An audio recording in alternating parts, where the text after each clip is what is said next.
Good morning and welcome to Arts District Liberty Station. If you've not noticed, it's always a beautiful day at Liberty Station. I can be driving in, it's a little cloudy or a little foggy, and the sun is usually shining. It's not today, but I kind of love the marine layer, so we don't have to have too many hats and glasses. Wow, it is beautiful to see everyone here to celebrate with us, and wow is going to be our word for the day. I hope you say wow when you step inside this amazing facility in a few minutes. At Arts District Liberty Station, it is always a momentous day when we repurpose yet another of our 26 historic buildings, and this is number 18. It's an anchor in our project and our arts community. There are more than 300 of you here today, and each of you in some way had a hand in this project, and I thank you for that. Welcome to our donors, friends, and family. Welcome and thank you to my fellow owners at Liberty Station, all our tenants, and our neighbors. This is the first building project in many years at Liberty Station, and building in the middle of a little mini metropolis takes a lot of understanding and patience by everyone around. Welcome and thank you to my partners at the City of San Diego, without whom these things don't happen. We have representatives here today from Arts and Culture, Economic Development, and Development Services.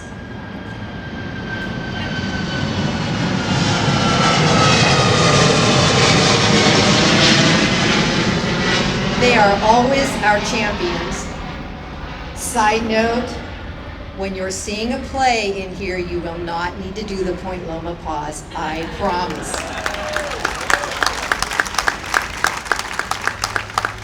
I want to give a special welcome to a couple of special elected officials joining us today. Congresswoman Sarah Jacobs is here in two capacities, both as an elected official and a family member. Sarah, thank you for being here today.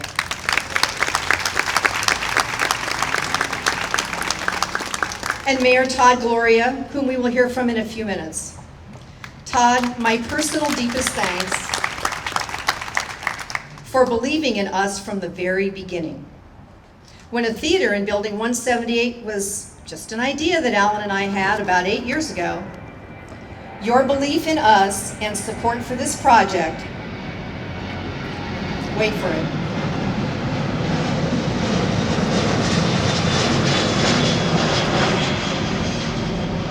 that support has never wavered. That's huge to us. Thank you, Todd.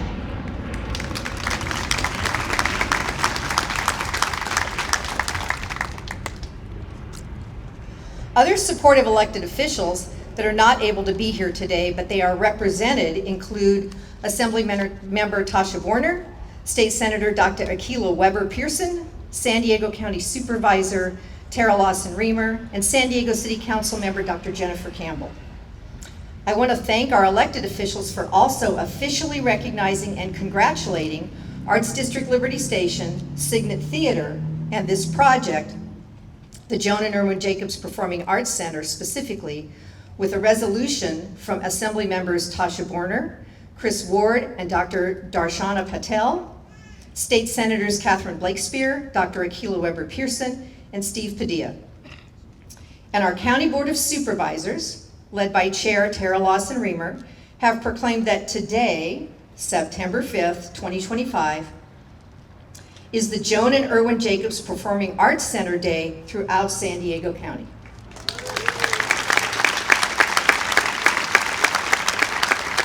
And I especially love when you get a proclamation like that early in the day so you can really enjoy that. Sometimes they come at a banquet gala at night and you only get a couple hours. So, on behalf of our organizations and this project, we are grateful for this recognition, and these proclamations will be proudly displayed inside the Joan.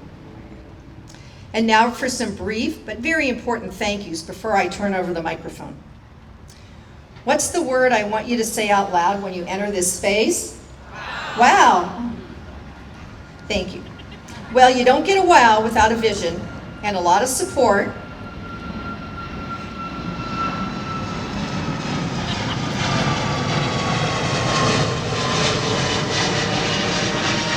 And blood, sweat, and tears. And we had all of that at some point in this 7-year journey. Did I mention that we needed money to accomplish this too? Well, we definitely did.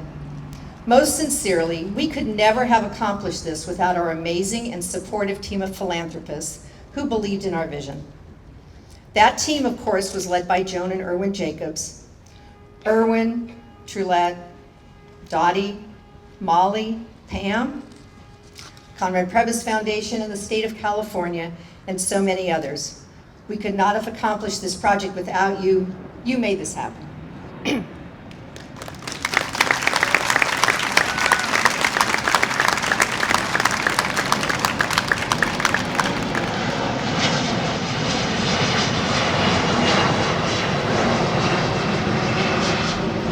As you all walk through this building today, please pause and look at the names of all our donors who helped make our vision a reality.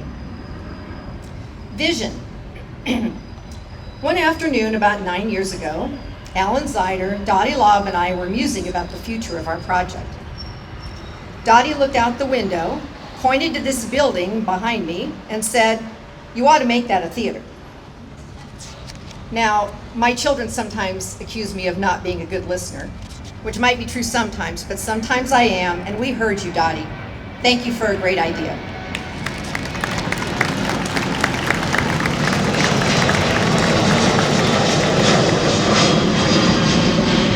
I went over to greet Dottie this morning and I said, "You know this was your idea?" She goes, "I know, Lisa, it was my fault." I said it was your idea, Dottie, not your fault. But however you want to categorize it, we are very grateful. Thank you to my family who are here today, who listened to me and supported me throughout this journey.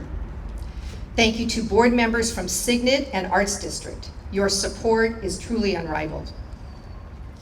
Thank you to our entire team of designers, consultants, craftsmen, and our Suffolk construction team, and everyone is represented here today.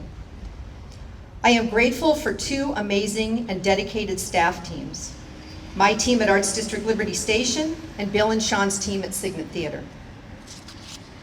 In closing, I want to acknowledge and thank three women, while not with us physically today, continue to guide and inspire me and others through how they lived their lives.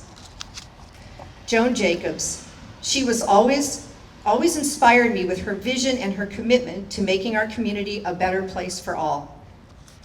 She was a difference maker and made a difference here in the Arts District. I am so pleased she was able to share our joy in naming the building the Joan.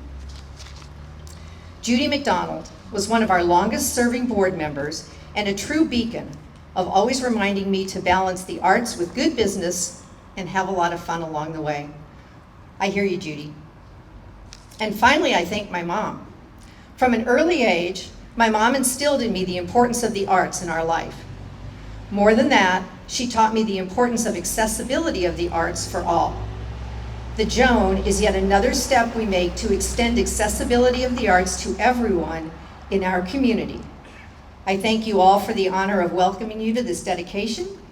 And now it is my additional honor to welcome to the podium our mayor and dynamic supporter of arts and culture, Todd Gloria.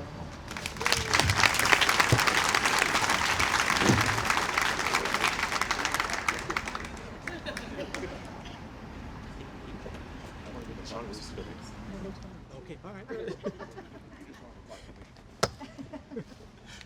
Like in theater, we're going to improvise, and it's going to be fine. Good morning, everybody. Can you hear me okay? No? Yeah, what did I do? Let me get closer. How about that? There we go. Okay, very good. This is very necessary in Point Loma, right? But I'm just to tell you, I'm never upset about the pause. That's people who just spent a lot of money in town, and they're going back to where they're from. And that's the money I need for road repair and for homeless shelters. So we're grateful to them, and we'll pause every few seconds if necessary. It's worth it. Good morning, everybody. Lisa, thank you so much for that introduction and all that you've done to make this project possible. It is a joy to be able to share this really important day for San Diego's arts community, as well as our entire city.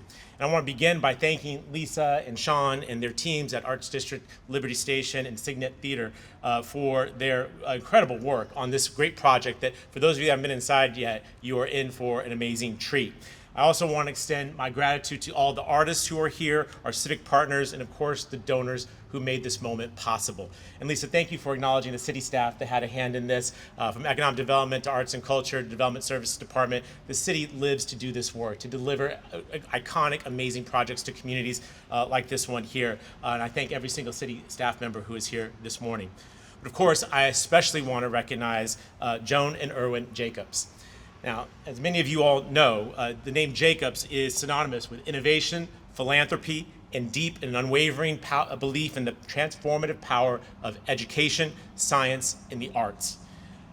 Irwin, quite literally, has changed the world through his engineering genius and his entrepreneurship. And together with Joan, they chose to invest the success that they had here right back into the community that helped to nurture them. From healthcare to education to our cultural landmarks, Joan and Irwin have their fingertips on literally every corner of this city. And aren't we so grateful that they've done that?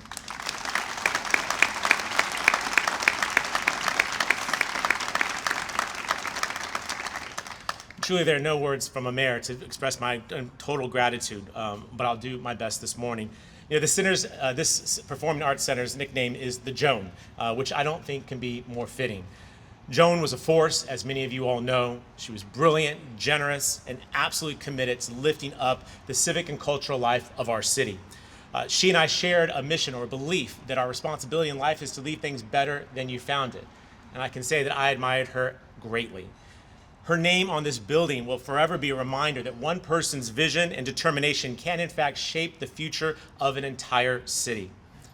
This is also a testament to the immense power and the impact of public investment combined with philanthropy working together to get something done. As Lisa alluded to, when I served in the California State Legislature, I was very proud to be able to secure over nearly $10 million in state funding to transform what was then known as Building 178 into what we, or apparently Dorothea Law thought, could become a flagship venue in Liberty Station's burgeoning arts district. And while that $9 million was in part contributed by the people on this plane going over my head,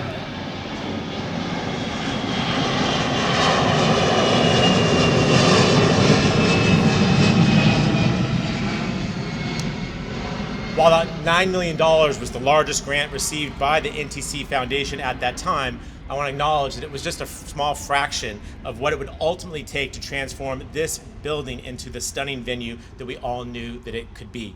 It would take resources, more partners, more vision to fully realize a dream that we all had and shared. And once again, it was Joan and Irwin Jacobs who stepped forward, and their leadership and their passion for the arts and for this community turned possibility into reality. And today we get to see the results. In many ways, I think of this building as a metaphor for our city, always evolving, always changing, transforming into something better and better. This building that once served our nation's military, helped us to win a world war and keep us safe, defend our Constitution and our democracy, has now evolved into a premier world-class arts venue, one that adds to the quality of life of this community and will make us more competitive in the global economy. So what I know for sure is that people increasingly, our city needs to compete all around the world. As much as I like to say something about LA, it really is that we're competing against every city on this planet. And in the competition for talent, what we have to have is world-class arts, quality of life that is unmatched. We got pretty good weather, but we can't get by on our good looks alone. We have to have a complement of offerings that has job creators that want to come here, talented people who want to stay here and continue to grow our economy.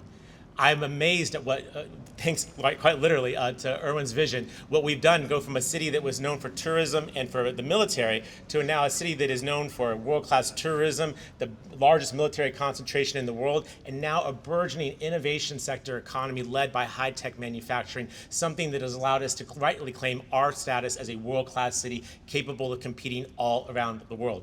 That is why this building, I believe, is a metaphor. And I want to put it in some context very quickly. We are living through a golden age of arts and culture in San Diego. Allow me to remind you, in recent years, we have the new Museum of Contemporary Art in La Jolla, the Conrad in La Jolla, the Shell on our beautiful waterfront, the Jacobs Music Hall in downtown San Diego, the Transform Mingay in Balboa Park. The list goes on and on and on. This community is supporting arts and culture in a way that we have never seen before, and our city is getting better and better because of it. Aren't we lucky to live in a time where we have these incredible world-class venues coming together for all of us to enjoy? As mayor of this city, I could not be prouder, and let me tell you, it's not just about incredible performances, but it's about expanding access to the arts to more corners of our city, creating more jobs to help empower our local economy, and keep those folks coming back day after day after day after day. So I've gone on long enough, but I blame the planes in part for that. But I will simply say that this is a great day for our city. This is a continuation of this winning streak that we've been on when it comes to arts and culture. This is a down payment on our continued belief that we are a world-class city that other cities should aspire to be like. And importantly, this day would not be possible without the Jacobs family, and in particular, Joan and Irwin Jacobs. And on behalf of this great city that I'm so privileged to be able to lead, I want to thank truly everyone who helped make this possible, to the donors, to the artists, to the civic partners, but most especially to Joan and Irwin, whose love for this city knows no bounds, and we are all better because of them. And so for that reason, I brought with me a proclamation. Dr. Jacobs, if I may bother you, sir, to rise. This is a proclamation from the city of San Diego proclaiming today to be the Joan Day throughout the city of San Diego. Thank you, Joan. Thank you, Irwin. Thank you, Jacobs family.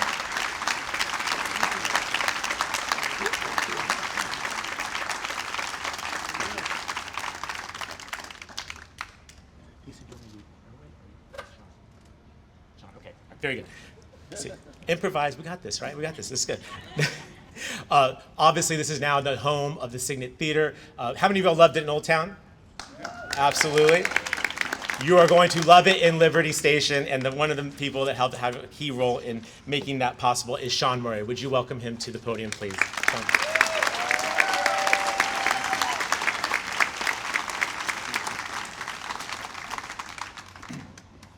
Hello. In the middle of rehearsals for Follies, which is going very well, by the way, sometimes I just stop as I'm watching the work develop and I'm watching all of the artists. I'm going to start crying. Sorry. I watched the artists up there, the technicians, the designers working hard to make this thing happen. And occasionally I'll turn around and notice, where are we? I'm in this stunning, stunning facility, and I think back on 23 years ago. I used to work at Starlight, so I know when a plane is coming, you start plotting your freeze, right? So in Starlight, the yellow light goes on, and right now you...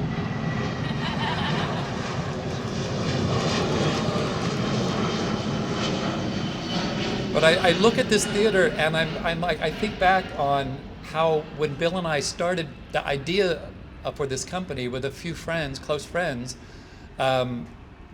we had no idea that it would grow like this. What we did know is that we would follow our hearts, and that for us, the arts are about speaking from your heart, talking to the needs of the community, expressing ideas that people need to talk about, things that they can enjoy, but also things that might challenge them to look at the world in a different way, to look at different people's life stories and experiences in ways that can illuminate your own.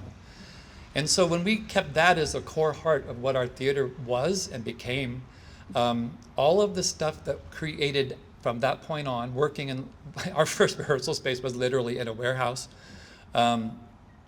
We have grown to this place only because when you speak from the heart, the people that hear you will come and listen. And so it is the number of people that have been part of this day is just thousands and thousands of people. And so to think that artists on that stage right now can reach that many people and hopefully impact their lives in a way that will forever change them, it makes everything worth it. Everything worth it. And so the actors in San Diego are the best. They're the best. We hire local artists because we know local artists are invested in creating things for our community.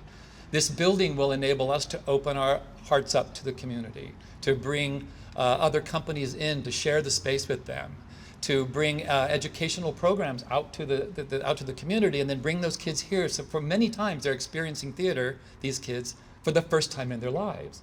So we're so proud to be able to touch thousands and thousands of people and yet to come. And so that's what this building means to us. It's sort of the culmination of a lot of heart.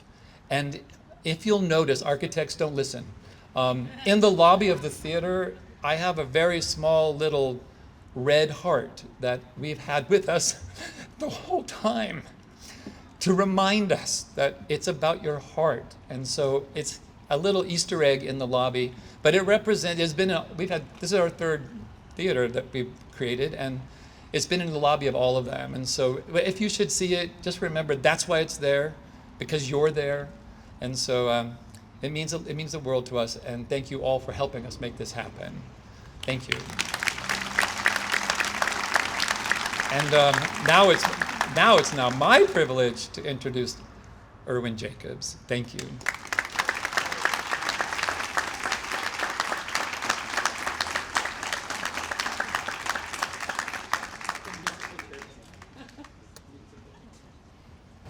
Hi, everyone. Get that up high enough. Can you hear me okay? Yes. Good. You'll hear a little bit of a New England accent too, so you'll have to live with that. In any case, it's a very special day to be here, cut the ribbon, and look forward to the first performance next Saturday. And my only regret, of course, is that Joan's not here to be with us to celebrate this event. She was here, however, for the groundbreaking, and so she did get an idea of how the building was progressing at that point and what it was going to look like. And so it gave her great pleasure.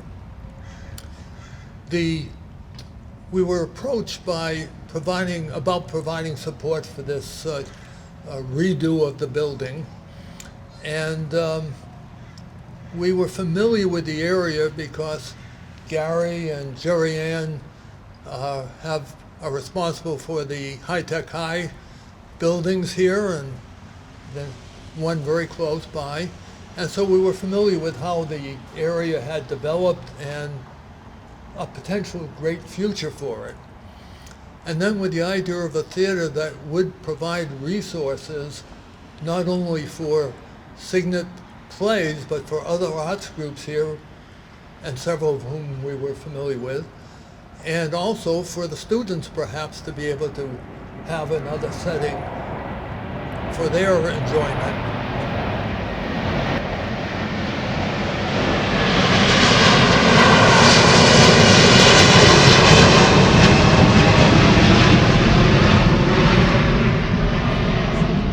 It's worth hearing the planes go by when we're outside, and then you can appreciate, once you're in the auditorium, how quiet it is. And so we don't need the red and yellow lights, luckily. I do remember those days, however. In any case, we did decide to go ahead and provide support. Very happy that we did, and very much looking forward to it. Joan was always a great supporter of theater. She grew up in New York City, so she had a lot of exposure. I grew up in New Bedford and didn't have such exposure, but she trained me okay. Any case, it is a thrill to see the building. We did come and visit it in its original shape, or its shape after a lot of years of decay, and wondered how well it might be able to be transformed. And then seeing the architectural plans, we visited a couple of times while it was under construction, and the results are spectacular. So we're very pleased and look forward to attending many performances here, and hopefully seeing many of you here as well. So thank you for coming. Look forward to this ribbon cutting and great use of the building.